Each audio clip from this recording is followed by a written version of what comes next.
Welcome everyone to Melfuzz TV. I am Peter, and today I'm going to be talking about the X-Files Season 1, Episode 23. It's called Roland, which is the name of the character that the episode focuses on. So spoilers for the episode, as per normal. This is a tough one to talk about almost, because I always feel a little bit weird with actors playing autistic characters or just someone who's mentally disabled in some way. And I feel like the 90s especially had this trope of the autistic person who is actually secretly super smart or a savant or can do complex things, and it's a very dated trope. The last time I saw it in something in terms of like recent media was probably The Predator, which was the really bad fourth Predator movie that came out in 2018. It always just feels a little bit awkward to me to watch an actor portraying this type of character, and I realise that actually casting someone with that condition to play a role may not work out for reasons, but it always just feels a little bit strange. So there's scenes in this where you've got the character Roland at a halfway house and he's interacting with people, and there's even scenes where he's interacting with other people with similar conditions, and those just felt a little bit strange to me, because I never know like how authentic it is, or if it's verging into poor taste or whatever. I'm not really ever sure, and it's kind of like just a weird cloud that hangs over the story, even if the story happens to be really good. Here the story's okay. I don't think it's particularly great or particularly bad. I do think it's strange that we've got another story where it's effectively a ghost getting revenge. It's not literally a ghost in this case. It's Roland is the twin brother of this guy who died 6 months ago, this scientist who was working at a lab that was developing advanced, jet engines and things like that, aerodynamic stuff. And seems to be, we learn this throughout the course of the episode, but just to get it out of the way, just to explain it, he's taking control of Roland, who works as a janitor at that lab, and killing the other scientists that he doesn't like. Although, by the sounds of it, it didn't sound like there was anything to get revenge for, admittedly. I know I started off by saying revenge because it kind of plays out that way, but it doesn't seem like they actually did anything that bad to it. I kept expecting them to say, oh, they were behind his car accident that happened. And I don't think it ever really did that, unless I missed something that said that was the case. We find out this guy that died was named Arthur, and he was a bit of a practical joker, and he's finishing his work through his brother. He's taking control of his brother and finishing the formula on the walls and the documents and continuing his testing in the late hours of the night and that kind of thing. But he's killing the other scientists. The opening sequence especially is him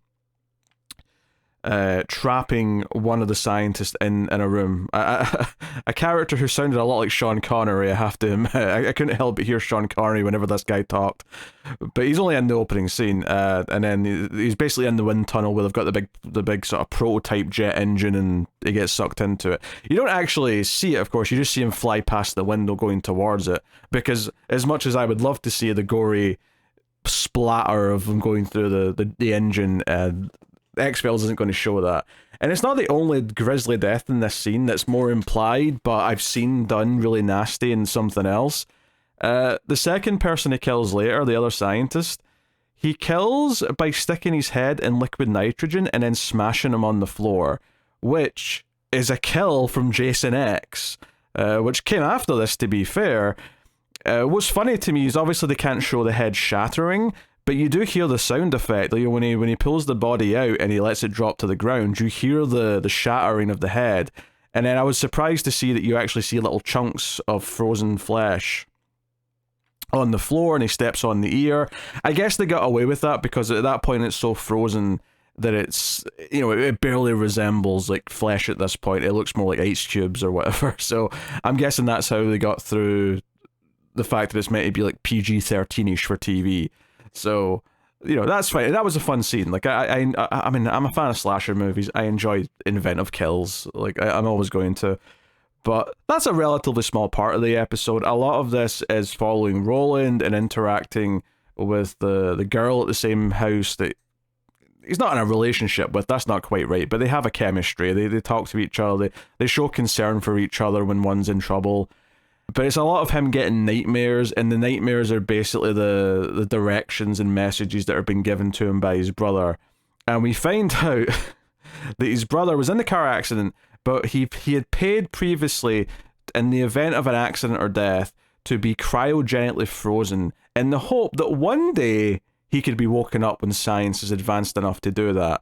So we find out that his head, Arthur's head, is in a cryo chamber, and basically just a big tub of liquid nitrogen at minus 350 degrees Fahrenheit, which sounds really cold. I don't understand Fahrenheit. I'm used to Celsius. It's one of those weird things where I know what 10 Celsius feels like. I know what 20 Celsius feels like. I even know what 30 Celsius feels like.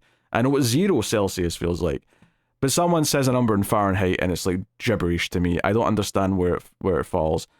Although I do remember that 33 is the same as 0 in Celsius. Because that's why it's a good system, because the freezing temperature of water is 33. Nice, neat number. Sorry, I'm just making fun of Fahrenheit now. To get back to my original point that I was starting that rant off on, is that we once again have what is effectively a ghost, someone who has died, somehow coming back and going after people and taking care of unfinished business. We literally just did this where it was the use of a child via reincarnation, which is very similar to this. Go back to that early episode where it was literally a ghost, and there's maybe one or two in the middle of the season that I'm forgetting, but not only is this at least a third of these that feel kind of similar in a sense, this one's back to back with the I mean, I think it was it last week's? With the evil girl? Yeah, that was last week, Born Again. Okay, so 2 in a row where the core mechanic of it is effectively the same. You've just swapped out a child for an autistic person. That's really weird to put those back to back like this. Yeah, like I'd expect this like 2 seasons later when we're kind of rehashing an old idea but putting a new spin on it. To do it the very next week, it sticks out quite a bit, and I really notice that it feels similar. The actual investigation stuff, by and large, is kind of, you know, it's Mulder leaping to some conclusions, of course. I do like that when they're investigating the first crime scene, Scully turns and says, okay, why is this an X-file though? So this guy had an accident or was murdered even by being put into the jet engine. Why is that our domain? Like, why are we dealing with this? Do you think this is UFO related? And Mulder kind of scoffs and goes, this is not a UFO thing, but there is something unexplained. And at this point, it's like unclear why Mulder is even, like, it's like he can smell that there's something supernatural going on, because there's no real indication of it yet. It's not until he notices the alternate handwriting on the board that implies someone else was there. And very quickly he starts to suspect that somehow Roland is behind it, even though he's Roland, even though he has this condition, even though he shouldn't be able to do any of this stuff. But when they go and speak to him, he's writing down these numbers, he's counting the number of stars that are on Scully's blouse. Just by looking, it kind of feels that the a tired trope, like I said, of the autistic person is actually a genius with numbers. Which, to be fair, Scully does kind of bring up in this, is that is a thing. They acknowledge in the episode that is a thing, but typically people who can do that don't really understand what the numbers are. They're good at doing the calculations, but they don't necessarily understand what they're doing with them. Which, I don't know. I don't know if that's just an attempt to try and make it feel like this episode is going above and beyond, like it's addressing the done thing so that it can do its extra layer of it, or if it's just the simple case of it made sense to write that into the dialogue. I don't know. You know, it's checking the handwriting. They do a thing early on where Mulder has Roland's handwriting checked against the mysterious writing that was on the board, which we know, the audience know, that Roland wrote. But the handwriting doesn't match, and that's when I think the audience immediately gets, oh, he obviously physically wrote it, but it wasn't his handwriting because he wasn't the one actually in control.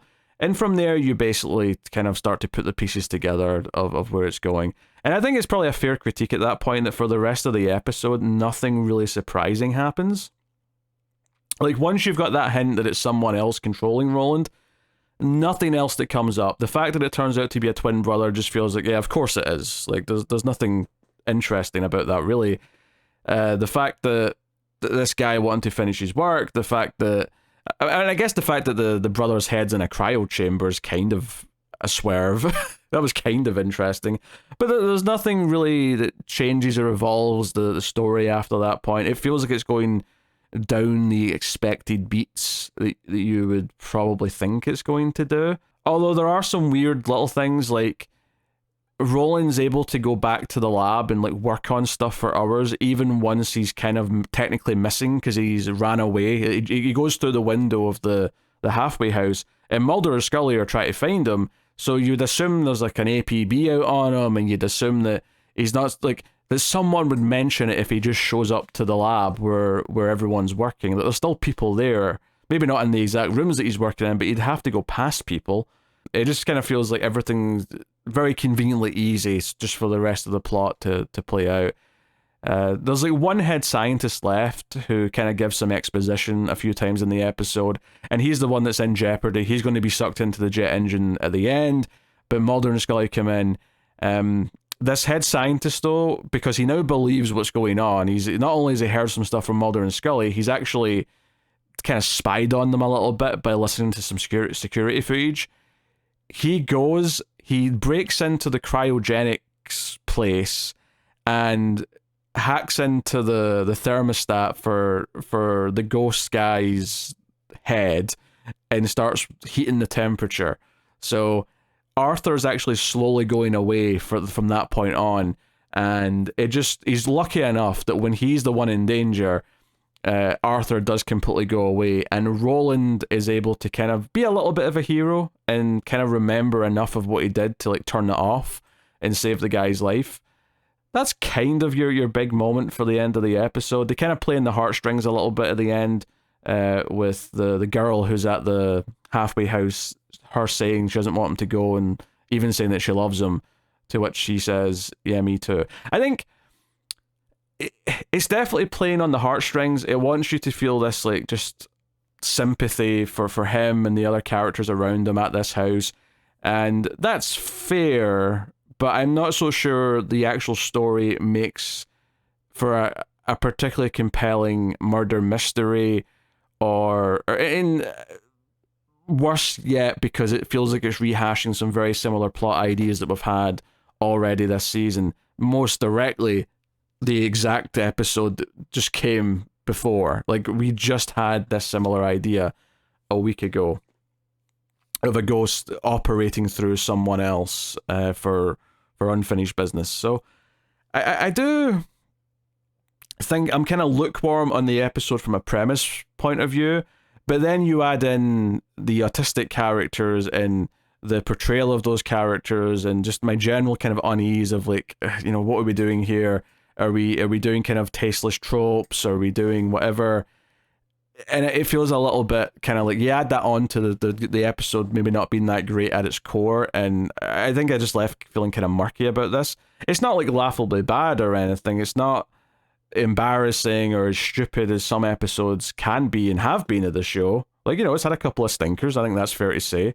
We all remember that Jersey Devil episode, but at the same time, it has all these kind of like caveats on top of it that just kind of stopped it from ever being just a good time to like really sit and like engross yourself in. Like, I had fun with some of the kills. I could have done with some more of them just for the fun element of that. Just the killing someone with liquid nitrogen and then making them shatter is pretty fun. If anything, I compared it to Jason X because everyone remembers that Jason X kill if you're a horror movie fan. The thing that probably inspired this, though, if anything inspired it, it was probably Terminator 2 because of the whole T-1000 shattering after being frozen with the liquid nitrogen. That's if anything did inspire it. They might have just had the idea for liquid nitrogen, but if it was inspired by anything in pop culture, because that was 1992, or 1991, sorry, just a few years ago at this point, it makes sense that that might have been the kernel, even if it was unknowingly. Like maybe the writer of the episode just had it in the back of his head. Do I have much else to say about this one? I don't think so. I wouldn't even say there's a lot of good Mulder and Scully moments, really. Like, there's a couple of things early on when they're introducing the story. At one point, Mulder's trying to explain to Scully that sometimes siblings, and especially twins, can have psychic connections, and his justification is like, hey, Scully, you've got brothers. Do you ever, like, think, like, throughout the day, I should really call one of my brothers, and then the phone rings that night, and it's one of them calling? And he uses that to justify that there's a psychic link between siblings, but it's really strong between twins, which also feels like just a hokey trope, I guess. And I know X-Files is going to go through a lot of different myths and a lot of different urban legends and these different type of things, and maybe this is just one of these ones that just feels so hokey because it's just kind of such a joke at this point, this idea that twins have psychic connections. Even if there is some kernel of truth to it somehow, it feels a little bit like an old-fashioned silly idea, as opposed to something genuinely, like, kind of like fascinating, the unknown of some of the other plots that X-Files does, where it's genuinely creepy because it feels like something we can't explain or whatever. This just feels like there's no new twist to it because it's just kind of what Mulder thinks it is pretty quickly, and there's not like some... because I think some of the other episodes, and I can't think of an example off the top of my head, but they'll introduce something that's a very traditional horror sci-fi trope, right? A very simple idea. But then there'll be some kind of like new spin on it by the end of the episode that makes it unique to that X-Files episode. And I don't think this really does that by the end. It's especially bad that it feels like it's already rehashing core ideas from other things. So, yeah. I mean, I suppose there's something interesting to be said about this completely innocent character being used as a puppet, and like the consequences of that. Like, is he going to be treated like he is a murderer? Because, you know, it seems like he from the eyes of the law would be by the end of this. I mean, Mulder says that he's requested that he go back to the halfway house once the judge decides that he's able to. But yeah, the consequences of that and the framing of him almost are perhaps more interesting than any of the actual supernatural part of the story that we get in the episode. But it's just a footnote at the end. We don't really get to explore it in any great way. Next up, we have the finale of the season, I believe. Episode 24 is the final episode of the season. Big times. And it's called the Erlenmeyer Flask. I hope I pronounced that right. So here's the description on IMDb. Deep Throat tips Mulder to a critically important case involving a missing fugitive and the cloning of extraterrestrial viruses. So we're doing a mythology episode. We're actually going to get some of the main story in this one, which is not surprising. It's the finale. I'd expect it. It does have a high rating on IMDb, so maybe I should get my hopes up here. Should be a fun time at the very least. So that's coming next time. But let me know what you thought of Roland in the comments. You can like, subscribe, all that stuff. Helps out a bunch. If you do, more people will find the show on the channel. And of course, you can really go above and beyond by heading over to patreon.com/MailFuzzTV and supporting for however much you see fit. And you get some bonuses. There's a Columbo review every month that I do for patrons. And there's a bunch of bonuses for all the movie podcasts that we do over in Mail Fuzz Movies. So go and check out the Patreon. But that's me. Thank you once again for watching or listening. I always appreciate it. Keep watching TV. Have you got any vanilla?